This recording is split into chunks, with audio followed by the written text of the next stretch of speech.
Hello, folks, and welcome to Social Work 106. That's the Introduction to Social Welfare.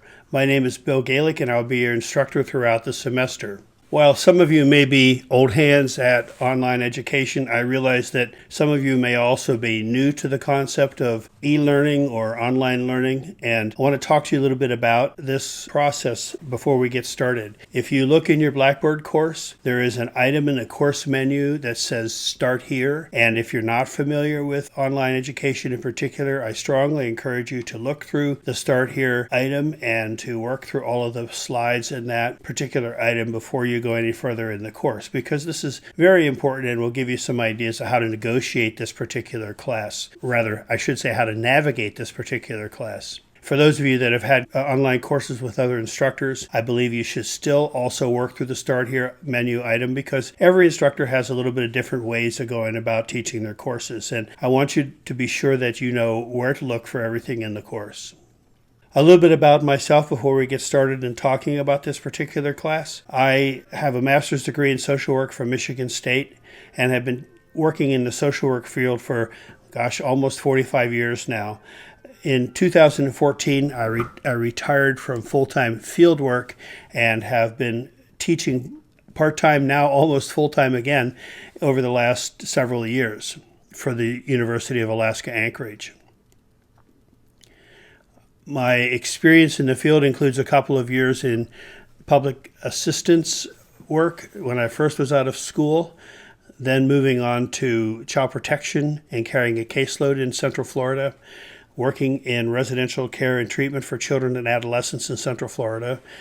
And after moving to Alaska in 1986, I worked at an outpatient mental health center as a therapist for about 7 or 8 years, and then moved over to work for the state of Alaska with what is now the Office of Children's Services, where I supervised child protection on the Kenai Peninsula for 19 years.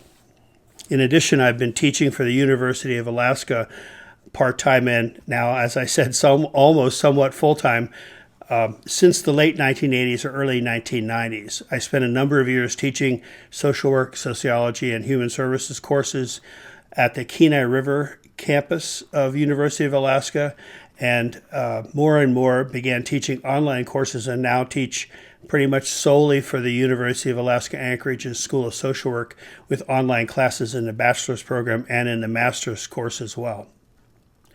My contact information is here on this slide. If you want to write to me via email, the university prefers that we communicate through the edu email address, but I can assure you also that the Comcast address is also private, at least as far as other persons in my household, as I'm living alone at the present time. Likewise, both my cell phone and my home phone are only accessed by myself, and so you can leave messages there as well. We've been asked not to text with students, and so text messaging is something that the university doesn't want us to utilize. However, there's a number of different ways we can communicate. I have Apple products for those of you that have Apple products as well, so I can FaceTime very easily. I don't have Skype on my computer, but I could install it if some of you were Skypers. And I also know that there's a whole range of different social media programs out there that younger people in particular are using now that we can communicate through as well. So just let me know what your preference is, and we'll go from there. Also, through the Blackboard program now, the university has made the Zoom communication system available to us so that we can have face-to-face conferencing, if you like, as well as Blackboard Collaborate. So if you want to talk with me at any time, please feel free to do so.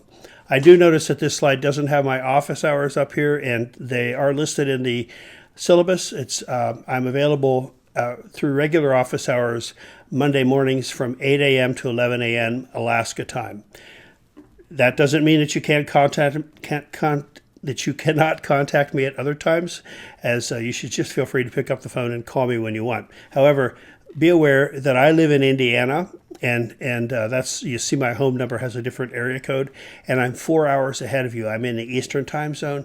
So later in the day, please check and consider the fact that I'm 4 hours ahead of you before you pick up the phone and call.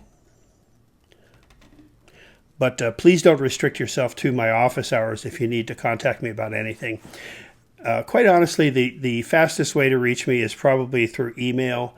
And I'm going to look at my Comcast account, see that more frequently than I do my alaska.edu email account as well. But you can contact me through either one, and I strive to get back with you with emails within 48 hours at the most, sometimes much sooner.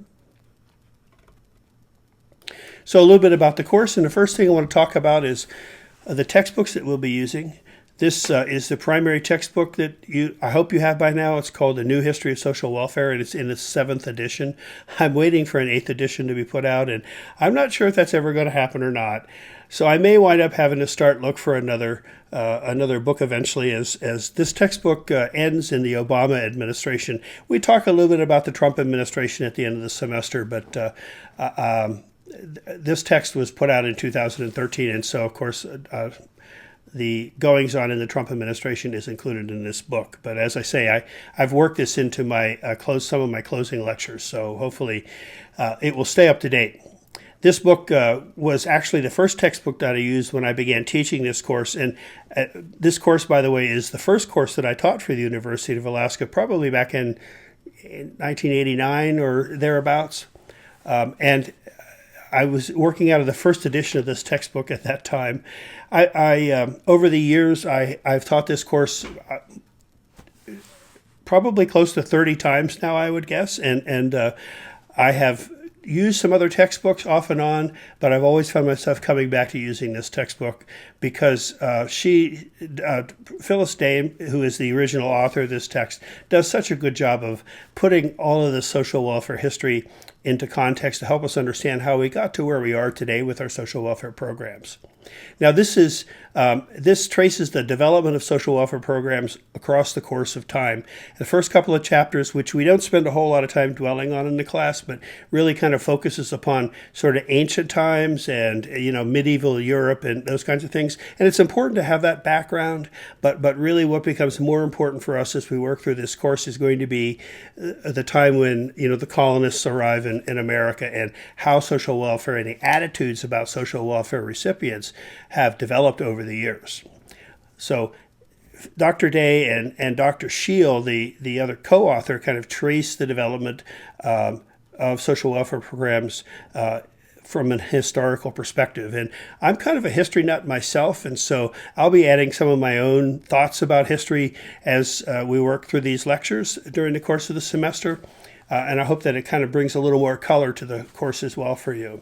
But the course itself, the timeline of the course, is structured around the timeline of this text. So this is sort of our main textbook. Another book that you won't probably find on the bookstore shelves anywhere with this particular cover on it is the 4th edition of So You Think I Drive a Cadillac. This book is by Karen Seacom. The publishers have been doing some funny things with this book for the last few years, and they're not publishing it as a regular text any longer, but they're putting it out in sort of a workbook format. So if you find this on the shelves of the library, or when you order the book, or the library, the bookstore, or if you order the book through the mail and it arrives and it kind of looks like a workbook, it doesn't look like this, it's still the same textbook if you got it from the publisher, and it has everything in it that the text has. But for whatever reason, the authors are only publishing it on demand now, and I think this book is very, very useful because what it does is it takes all those things we learned about social welfare in the Day and Scheel text and kind of puts it in a modern day context as it looks at the lives of welfare recipients now and answers a lot of questions people have about why they do what they do or why they don't do what they don't do. And also talks about the values in our society today and around the world that shape the way that our social welfare system is applied in our nation. And so this is something I think you'll find to be a very eye-opening book. It's sort of a secondary text. It's not as big as the Day Scheel text, but it is an important part of this class. And I hope you'll find the material in it thought-provoking. It certainly has been thought-provoking for me. The other book you're going to be working out of is a book called The Jungle. Now, this has dozens of different covers on it, so don't worry if your book doesn't look like this. This is available in what they call trade paperbacks, the little dime store novel paperback size, and you can get it in most bookstores probably for $0.25 if you find a used copy somewhere.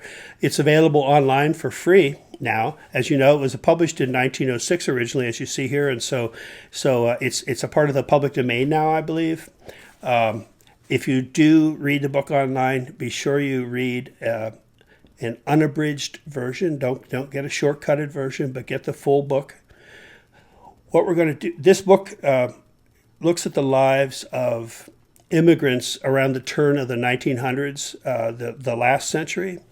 And as you read this book, I think you'll find that there are a lot of parallels with the immigrants. These individuals, Jurgis and Ona, are from Lithuania, as most of the immigrants at that time coming to America 100 or so years ago were from Europe. But you'll find that the experiences of Jurgis and Ona in many ways are very similar to the experiences of what we call now, both the undocumented immigrants as well as immigrants who are here on green cards from Latin America and other parts of the world. It's even though this book is 100 years old, many of the issues remain very current today. This particular book was written by Upton Sinclair, who was one of the muckrakers. And you may remember from your study of American history in high school about the muckrakers. They were journalists who wrote about the terrible social conditions of America in the late 1800s and early 1900s, and opened a lot of eyes to what was going on, and really were very instrumental in instituting a lot of social welfare reforms in the first part of the 1900s. And this book is one of the ones that is the most important of those books. So you'll find that it is kind of slow reading at times, but push yourself through those tough periods.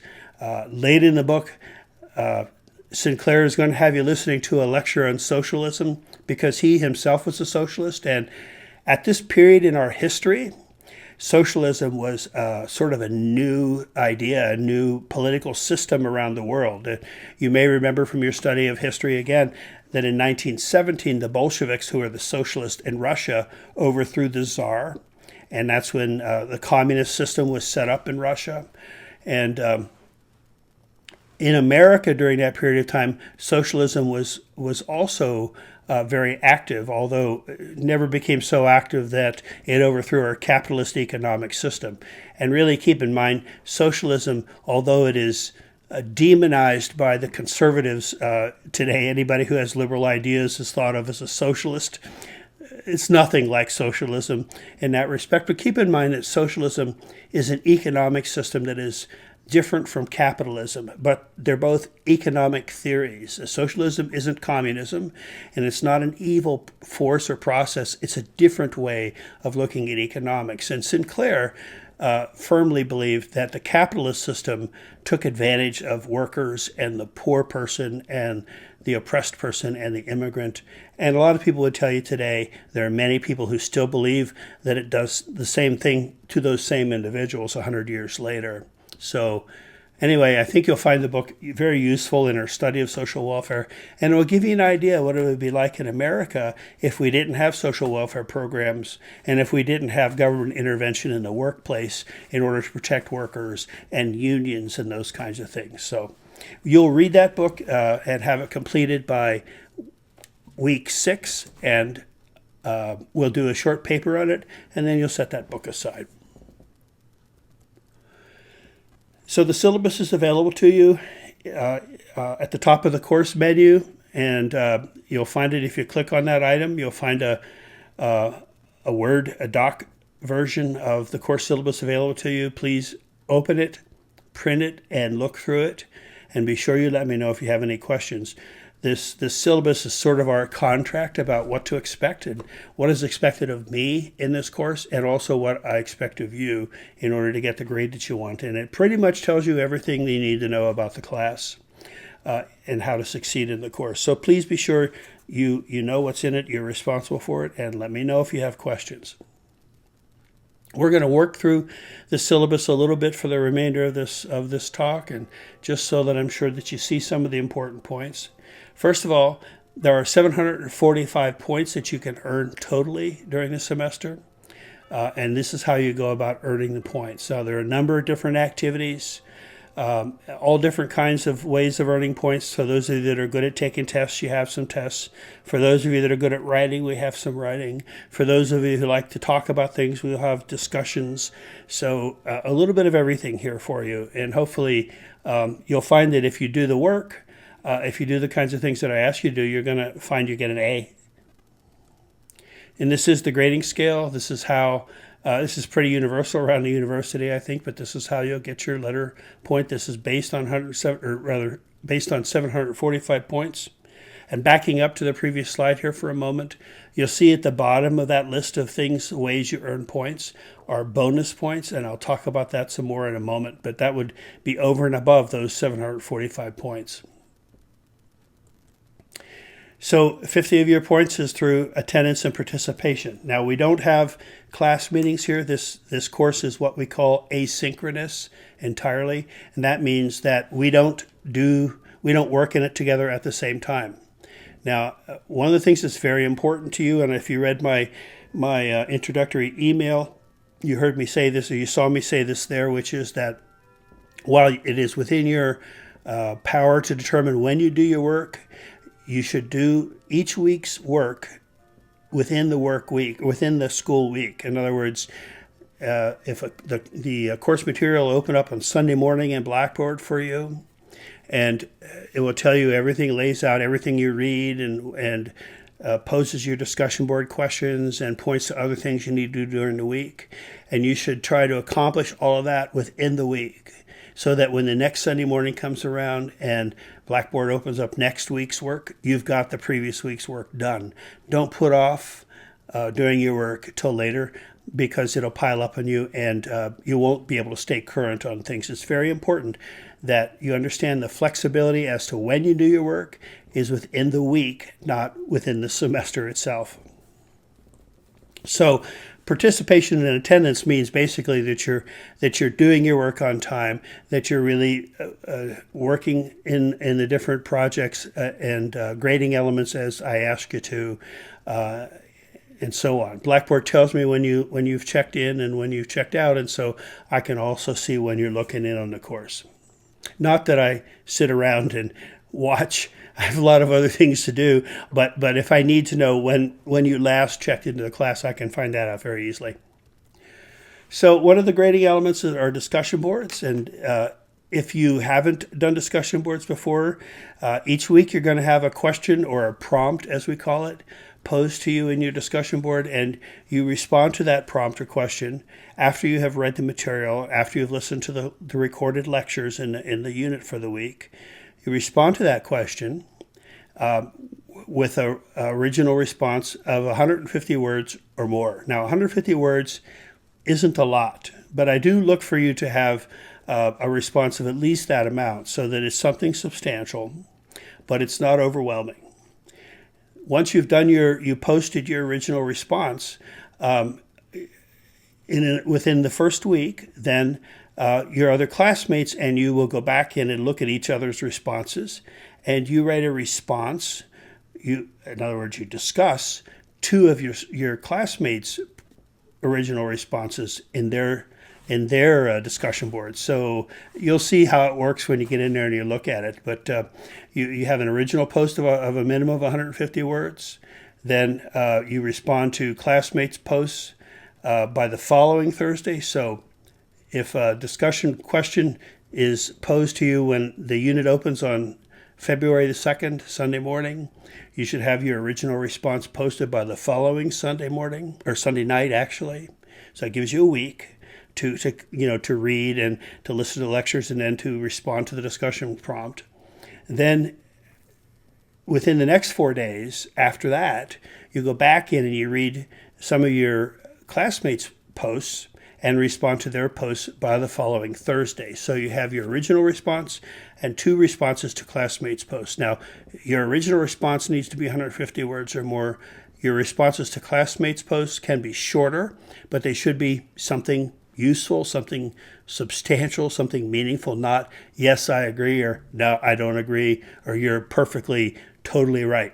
but I agree with you because, or this makes me think of such and such, whatever. Make it a reasonably meaningful response. It does not have to be 150 words. Those don't, but they should be meaningful. I'll go in after that time period is passed, the following weekend generally, and we'll grade them. And you get up to 10 points for each of those, your original response and 2 responses to classmates' posts.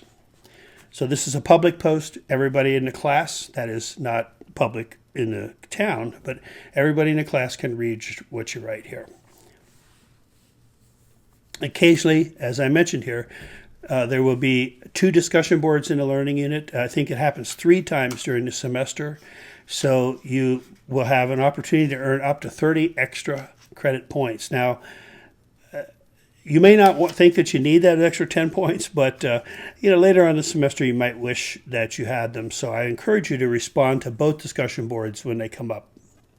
But it's totally up to you.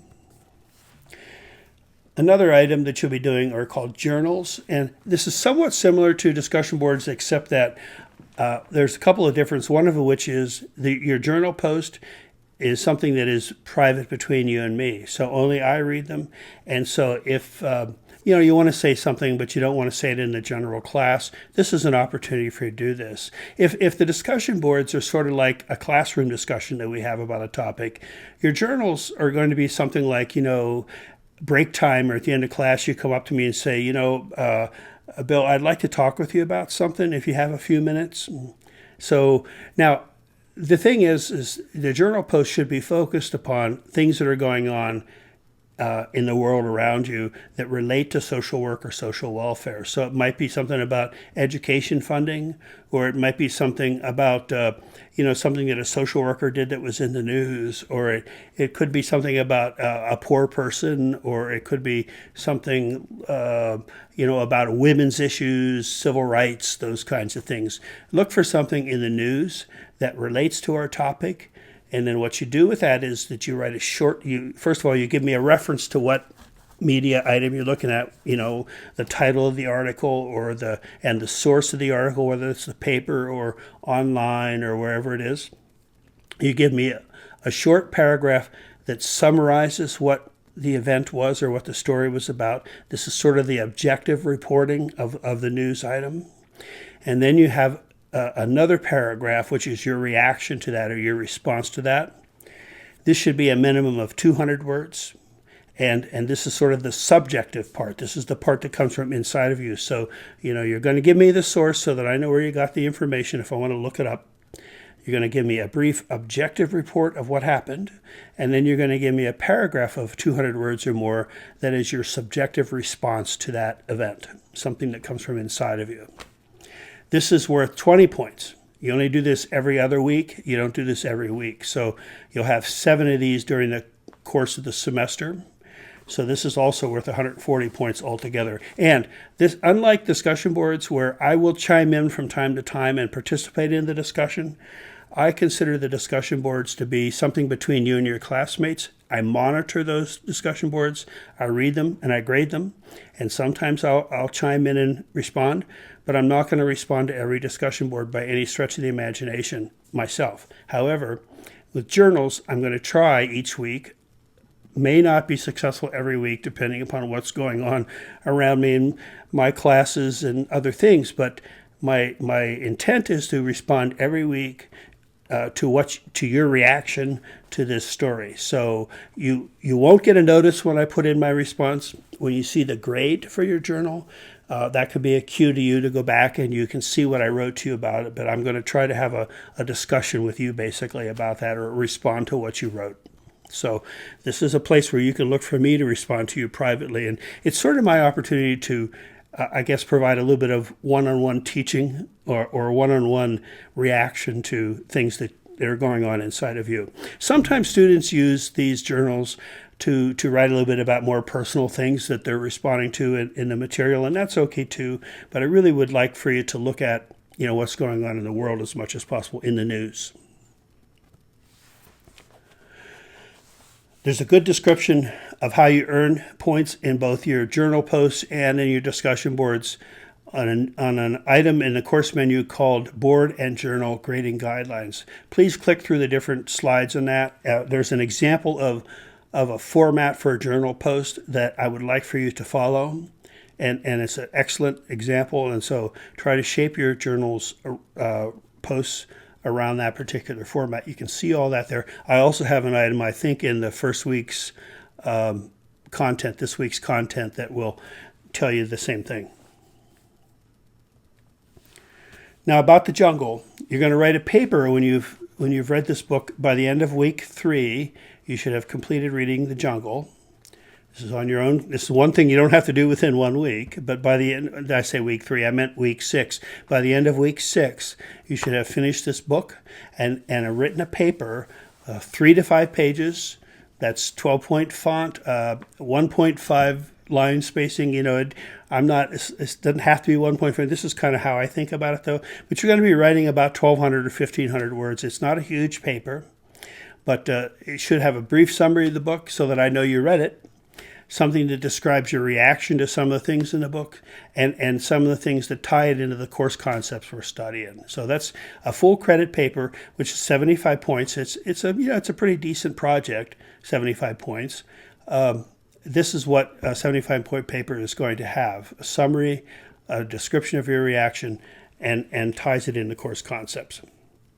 And you'll see an item that will come up in the assignments link in the course menu in another week or two, where you will submit your paper. You do it right in Blackboard. It's kind of cool that way. But except I want you, instead of typing the paper into the assignment tool, I want you to type up a paper in Word and attach it. Now, don't give me PDF documents. Give me DOC docs, please, if at all possible, because that's really the format that works in the assignment tool the best. The big project during the semester is a research project you're going to work on with a few of your classmates. How many other classmates are in this group depends upon the number of students altogether. But generally, each group will have 4 or 5 students. But your group will be divided in half. And what I'm going to do is give each group a particular topic of some controversy in society today related to our clients, and have a couple of you assigned to the no response to the particular controversy, and the other half responding to the yes controversy. So let's just say the question is, just off the top, should abortions, in the first trimester be legal? So some of you are going to research no, some of you are going to research yes. This is not a paper where your opinion comes into play. This is a research paper. And so what you need to do is, if you're assigned to the yes section, you research for the information that people who believe abortion should be legal cite as the reason for that. Okay? And that's different from saying this is what I think or what I believe. You're not trying to convince your reader what's right or what's wrong. You're telling your reader your paper is going to tell your reader what each side believes, and then the reader decides for himself or herself. Now, so the no people will research and decide how to divvy it up. The yes people will decide how to divvy that part up, and then both sections are going to come together and put together one paper with a yes and a no and give it to me. Okay, so this means teamwork. This means coordination. This means getting on early and working on it. It means communicating regularly. And it's very, very important that you communicate with your other group members in this project. I can't tell you that enough. You create so much anxiety if you hang out there and you don't let your classmates, your group mates know what you're doing in the project. It's not fair to people. And I have certain timelines that you'll see in the syllabus and in the announcement when I assign the groups. Will tell you when you have to have your written portion turned into the group, not to me, but to your group. And then because somebody's got to put it all together and edit the paper and make it into one paper, not 4 papers connected together, but one paper. And so you got to turn your written project in early. And if you're not communicating with your group members and you're not turning your written project in on time, I reserve the option to cut you out of the group altogether. Because the group is responsible to turn in the paper, a full paper, regardless of whether or not everybody participated. So more on that later. But group work, it can be very challenging, but understand that a group works together to produce a product. And a group doesn't work together to produce 4 products. It produces one product, and the group as a whole in our world is judged on that particular product. And so this is the way it is in this project as well. In social work, you're going to be doing a lot of work in groups, and you're going to have slackers in the group, and you have to know how to engage those slackers. And you're going to have people who drive you nuts wanting to get things turned in. You're going to have to help them understand it's cool, you know, don't press too hard, we'll get it done, you know. And you're going to have people who are just so like last minute, and you're going to have to find a way to get them engaged as well. This is what group work is all about. This is a great place to practice it. So 150 points altogether for this. There's a lot of written about it in the syllabus, and you'll get a lot of instructions about it in the course.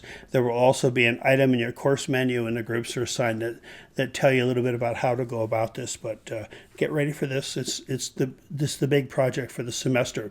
And there are a couple other grading projects that are associated with it, and this is one of them.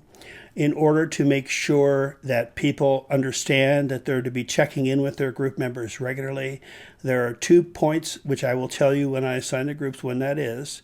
There are 2 dates where you are to have your footprint in your group site. Now, your group's going to have a work site in Blackboard, in the course.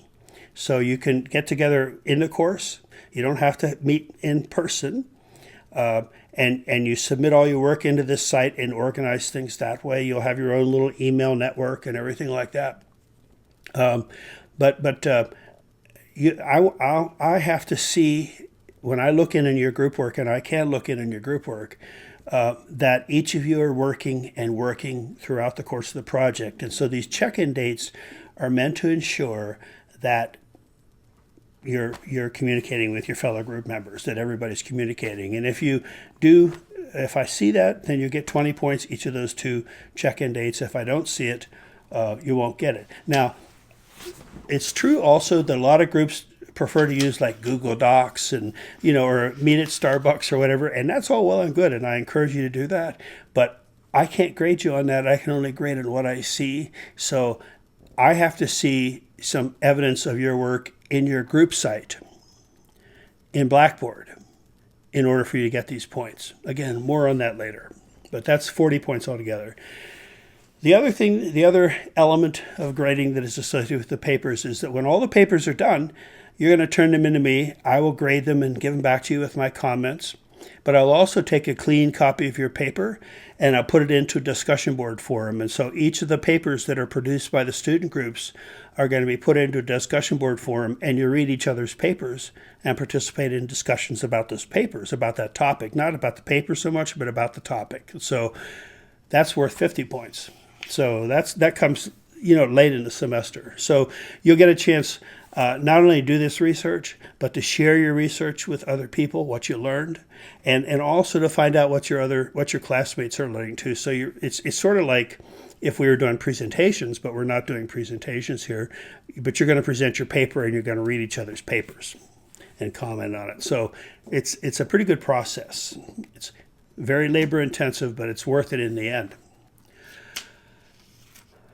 Okay, only 2 tests, and one in the middle of the semester worth 40 points, and the other at the end worth 60 points that really will cover the entire semester.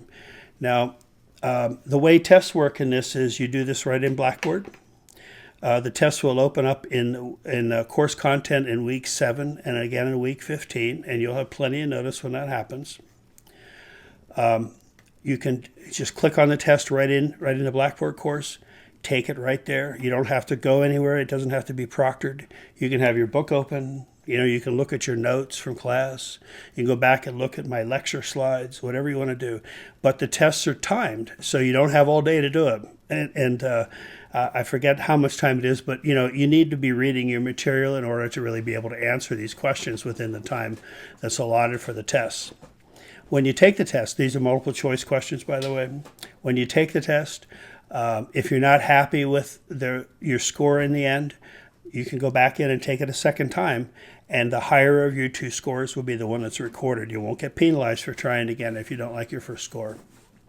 So the two tests together are 100 points. Oh, and the other thing is they're open for 11 days. And so in week 7, on Thursdays is when I open the tests. And Thursday morning in week 7, test 1 will open. And it will stay open and available to you for the rest of that week, plus the following week and Sunday of the week after that. For 11 days, the test is there for you to take. And to take again if you want to take it a second time within that 11 days. No makeups, no, because you have all this time to take this test. So you have plenty of time to get in there and take the test, but you have to take it before the test closes, because when the test closes at the end, you can't take it after that. When you open your Blackboard course, you'll notice that it opens to announcements. Please be sure you have read all of those announcements. Those are the equivalent of me standing up in front of the class at the beginning and saying, I've got something very important I need to tell you before we get started. Always read your announcements. I have it set up so that when I post an announcement, you will get an email in your university account or wherever your university email goes. So be sure that you stay on top of your university email also, because there's important information coming to you through these announcements. And if you see announcements being posted that aren't getting to your email account, something's amiss with your email account, and you need to talk to IT about that. The most important link in the course is the weekly course content link. When you click on that, you'll see week by week the learning modules. Okay, so week 1, week 2, week 3, every Sunday morning, a new learning module will open up, and it will have all the slides will tell you what you have to do during that week. So be familiar with the weekly course content, and understand you don't just click on it. It's not just the first slide. There are a series of slides each week, and generally each week's contents are going to have at least these slides: an opening slide, the learning objectives, the reading assignments, and other activities that are assigned to you. My recorded lectures, because since we don't have a class and I don't have any time to talk to you, this is the way I communicate with you, with recorded lectures. And so be sure you listen to those lectures. Please be sure to listen to them after you've read the material. Then there's a link to your discussion board. There's a link to your journal every other week. If there are tests that week, you'll find the tests links right there. I will have copies of my lecture slides without the audio so that you can print them out or keep them or refer back to them later if you want to use them for studying or for whatever purpose. And then a closing slide. The opening and closing slides are things that I write that just kind of, give you a way to kind of start thinking about the material and a way to maybe tie it all together at the end. So there will be occasionally other slides as well, but each week pretty much you should find at least this many slides. So be sure you see all of them.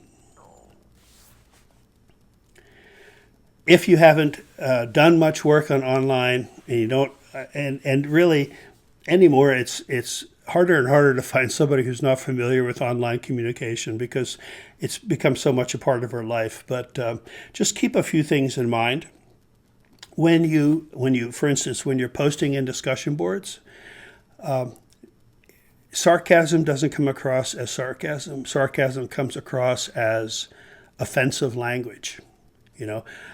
Jokes don't come across very well. If you are the kind of person that likes kind of edgy humor, the kind of things that kind of get people like nervous laughter, please don't use them here, because people can be offended, and you don't know your audience like you do as if you were sitting in a classroom. You can't read your classmates' facial expressions. They can't read your facial expressions as you post, and so you may be entirely joking and kidding, but it comes across as serious and offensive. And you just want to be very cautious about those things. Understand that people can't read your body language online. And so all those kinds of cool things that we do, like with joking and sarcasm and, irony and all that, doesn't come across in online posts. So be aware that people may not be getting your jokes, understand your sarcasm. Of course, never threaten other people. If you have a disagreement with something that is said, be sure you disagree with what is said and not with the person. Don't ever put people down. Always keep in mind that other people, your readers, have feelings. Understand that your readers may belong to groups that you don't even know about. And so, don't make broad statements about other groups that are offensive or things like that. Be courteous. Be honest, but be courteous in your interactions here online. And when somebody does post something that maybe is offensive to you or troubles you, you can address that respectfully with that other person, but try as much as you can to be forgiving of other people if they make a few goofy errors along the way. If anybody is posting things that seem threatening to you or extremely offensive to you, please do let me know, and I'll address it with the student. So for the discussion board, you have your first discussion board this week, and your original post. This is one time you're not responding to some topic that that we've talked about in our lectures or whatever, but this is really about you. It's sort of the icebreaker exercise, and want to know a little bit about who you are. And so write 150 words or more about, here's a whole list of ideas of things you might talk about. You're not going to answer all those questions, but here's an idea, kind of just introduce yourself and what you like and why you're in the course perhaps and what you want to do with your career and what your situation is. I encourage people to post photographs. It can be of themselves. It might be of their family. It could be of where they live. It could be where they vacationed. It could be their pet. Whatever they want to. Certainly not required, but I encourage you to do that because it's just a little more personal. And the more we get to know each other through here, the easier it's going to be for us to interact during the course of the semester.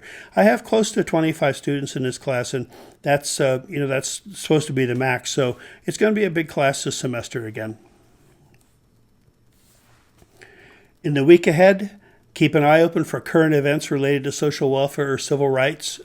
Things like I have suggested here again, but not restricted to, but including things like social programming, budget issues, education, civil rights, racism, sexism, healthcare reform, immigration, same-sex marriage, gay rights, gender rights, on and on and on. It's all these kinds of things are but again, related to social welfare and civil rights as much as possible.